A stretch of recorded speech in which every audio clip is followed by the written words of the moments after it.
قالوا بلى قد جاءنا نذير فكذبنا وقلنا ما نزل الله من شيء إن أنتم إلا في ضلال كبير. تبارك الذي بيده الملك وهو على كل شيء قدير الذي خلق الموت والحياة ليبلوكم أيكم أحسن عملا وهو العزيز الغفور الذي خلق 7 سماوات طباقا ما ترى في خلق الرحمن من تفاوت فارجع البصر هل ترى من فطور ثم ارجع البصر كرتين ينقلب إليك البصر خاسئا وهو حسير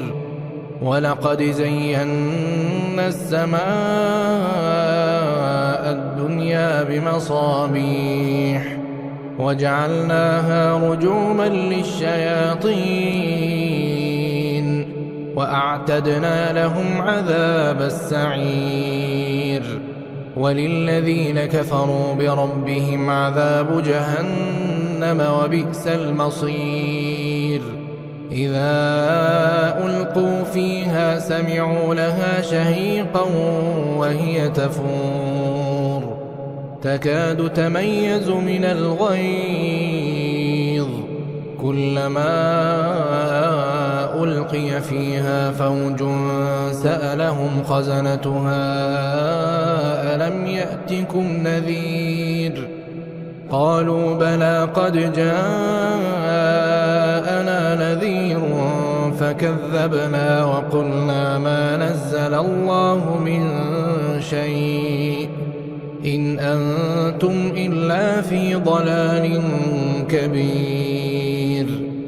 وقالوا لو كنا نسمع أو نعقل ما كنا في أصحاب السعير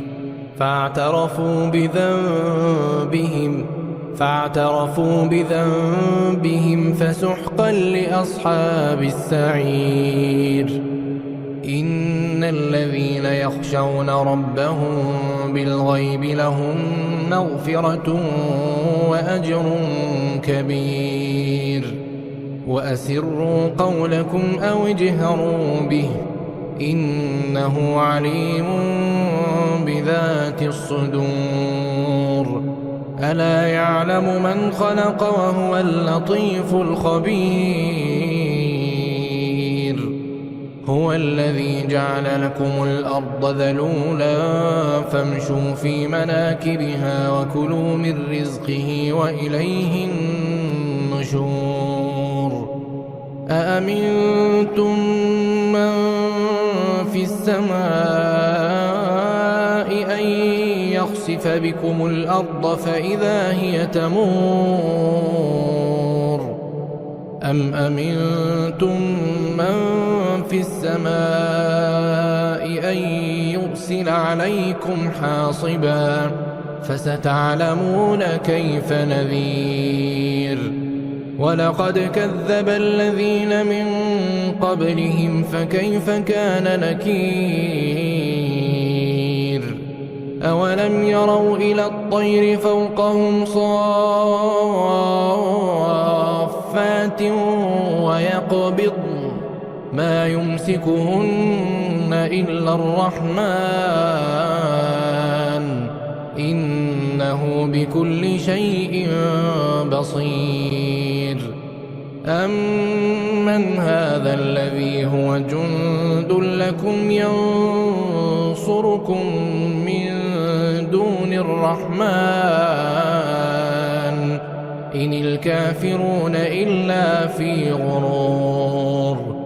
أمن هذا الذي يرزقكم إن أمسك رزقه بل لجوا في عتو ونفور أفمن يمشي مكبا على وجهه أهدى أمن يمشي سويا على صراط مستقيم. قل هو الذي أنشأكم وجعل لكم السمع والأبصار والأفئدة قليلا ما تشكرون. قل هو الذي ذرأكم في الأرض وإليه تحشرون. قل هو الذي ذرأكم في الأرض وإليه تحشرون. ويقولون متى هذا الوعد إن كنتم صادقين. قل إنما العلم عند الله وإنما أنا نذير مبين. فلما رأوه زلفة سيئت وجوه الذين كفروا وقيل هذا الذي كنتم به تدعون. قل أرأيتم إن أهلكني الله ومن معي أو رحمنا فمن يجير الكافرين من عذاب أليم. قل هو الرحمن آمنا به وعليه توكلنا فستعلمون من هو في ضلال مبين. قل أرأيتم إن أصبح ماؤكم غورا فمن يأتيكم بماء